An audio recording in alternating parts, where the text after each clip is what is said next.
So The Incredibles has seen a recent boom, and with that, so has my video from 2023 where I show off the tapes of these superheroes that are deceased, and by looking at these stats and the character bios, I left it up to the audience to basically interpret how they die. And with that being said, you guys have been telling me to talk about the audio tapes of these superheroes, so today or tonight I'm gonna need you to buckle up as we listen in on the harsh reality and the consequences that come with being a hero. Now, we're gonna get started in a couple seconds, but I wanna make sure everybody understands the same thing, which is first, a lot of these superheroes may not have been in their prime and have aged well enough. Remember, the government deemed superhero activity illegal years ago, when Syndrome was still a little kid and Omnidroids weren't around. I see people saying, but Ty, how did this person die and this person died to a clanker? He has teleportation, she has invincibility. A lot of fans think like this without asking the question, what was their age at the time? Because frankly, we don't know. Keep in mind, a lot of these superheroes as well didn't even die by the Omnidroids, as some may have died in other ways. Remember, Mr. Incredible was said to be terminated by version 9, but if we look back at that fight, it actually didn't go that way. The Omnidroid was going to leave him dead with no head, but Syndrome interrupted and threw him away on accident. So of course Syndrome pursued him to finish the job, and when he thought he blew up Mr. Incredible into pieces, when he thought that Mr. Incredible was completely gone, notice how he gave the credit to the Omnidroid, letting us know it's a possibility that a lot of these supers did not die by an Omnidroid, and instead that Omnidroid would just get passed on to the next super. So to the people that think that Edna may have lied about the cape malfunctions, no, she could have been spitting about that. So just know some of these supes could have been terminated before they got terminated by the Omnidroids, and or could have been out of their prime when dying to these Omnidroids, as we seen with Mr. Incredible. A lot of people make the argument that he was well out of his prime from the glory days. So keep in mind the same thing, or even worse, could have happened to others. Now be advised, these tapes might rub you the wrong way, or catch you off guard like it did these poor heroes.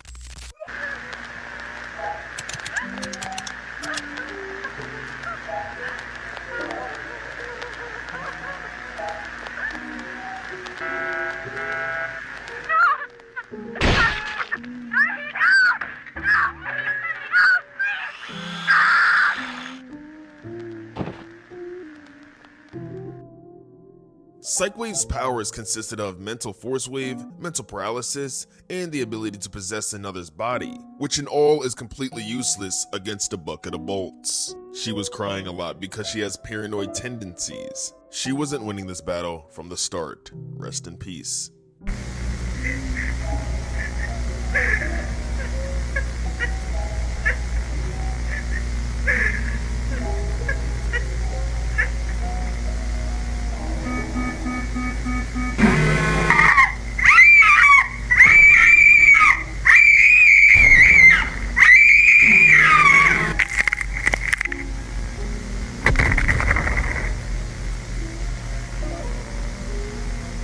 Blazestone has psychokinetic powers, being able to manipulate heat at her will, but the Omnidroids have high levels of tolerance and resistance towards high levels of heat. And that loud, repeated beeping you heard was it using its unidirectional, which essentially allows the droid to predict her movements, which ultimately led to her being grabbed and dismembered.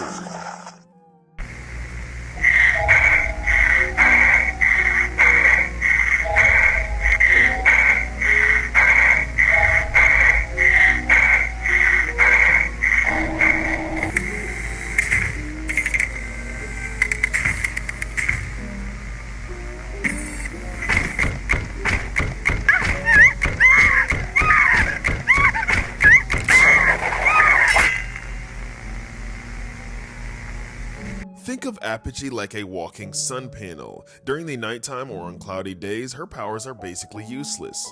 But I don't think she started on the island at night. She has a lot of endurance if you see, so most likely the fight panned out all the way until the nighttime. And this only makes sense because she's breathing very heavily in the beginning of the tape. And because of her endurance, it would take a long time for her to get tired.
Gammajack was one of the strongest suits, being able to take out one of the highly advanced AI Omnidroids. He was very into attractive women, and I wouldn't be surprised if Syndrome got jealous of how he was talking to maybe Mirage, and cooked up an Omnidroid perfect for putting a guy like Jack down for good.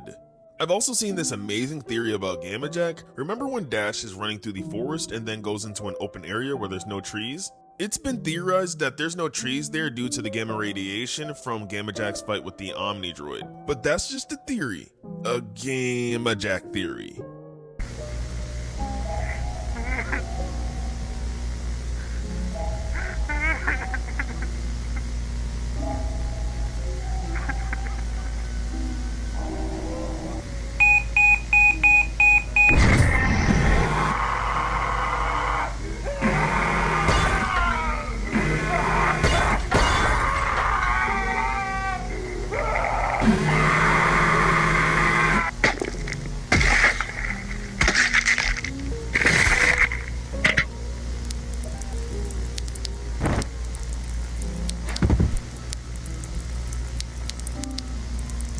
Flange had the power to scream very loud, and which we all can agree is kinda pathetic. If heat can't puncture the droid, I don't think sound is.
Stormicide's powers were basically water vapor. These Omnidroids aren't no android. They won't break in water.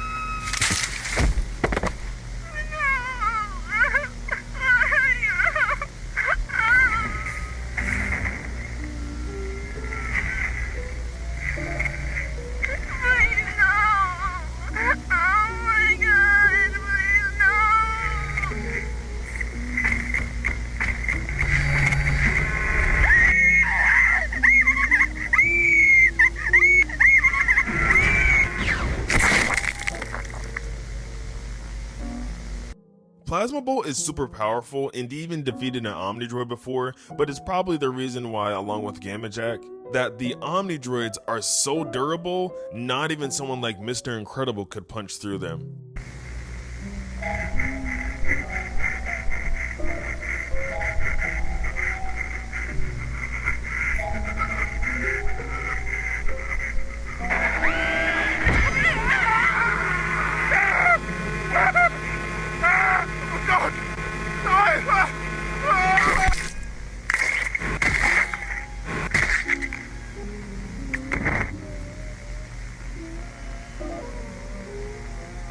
The average person in that moment might think, Everseer was really scared right there in that moment, horrified.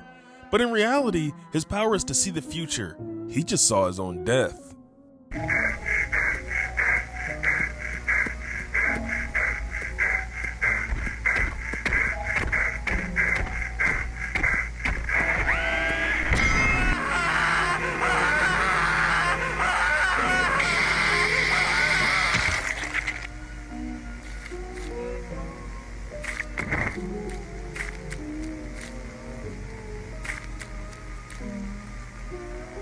When it comes to Downburst, it says that his ability is able to reshape matter, but I think this power is very limited because he wasn't able to defeat the Omnidroid. He also just could have been too old or just out of his prime. But also he has a weakness, which is making transportation devices. He can't make a weapon. He has more experience in making things for NASA, not the military.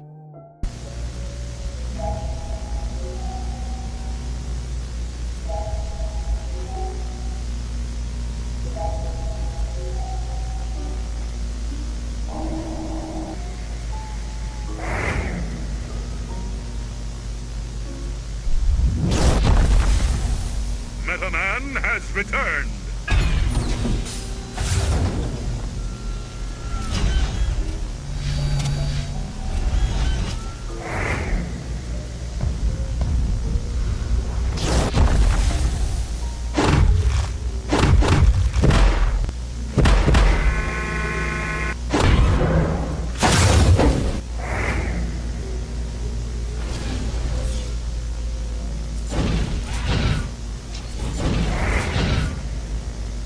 Make up your mind, Meta Man, without hesitation!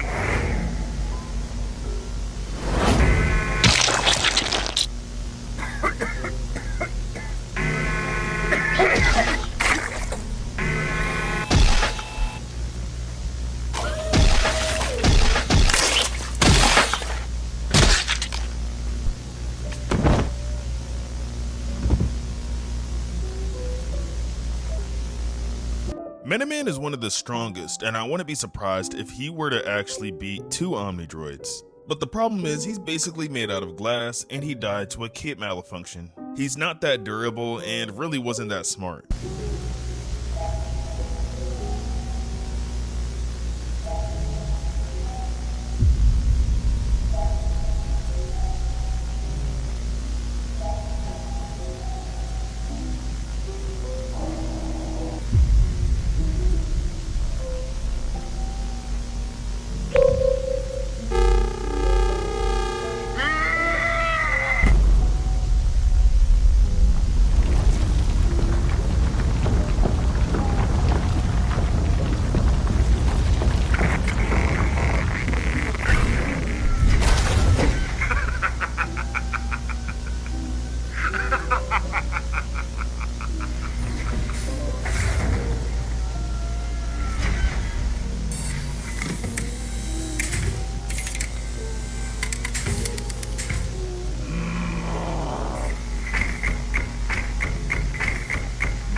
Hyperjack destroyed Omnidroid version 3, and what I've noticed in his character bio is that he loves to drink and get drunk, and what do you know, the island provides you with drinks. He defeated the Omnidroid once before, and he was probably way too drunk to do it again. Subscribe and make sure to put down in the comments what videos you would like to see from me next. Love all you people. God bless all of you people. Peace.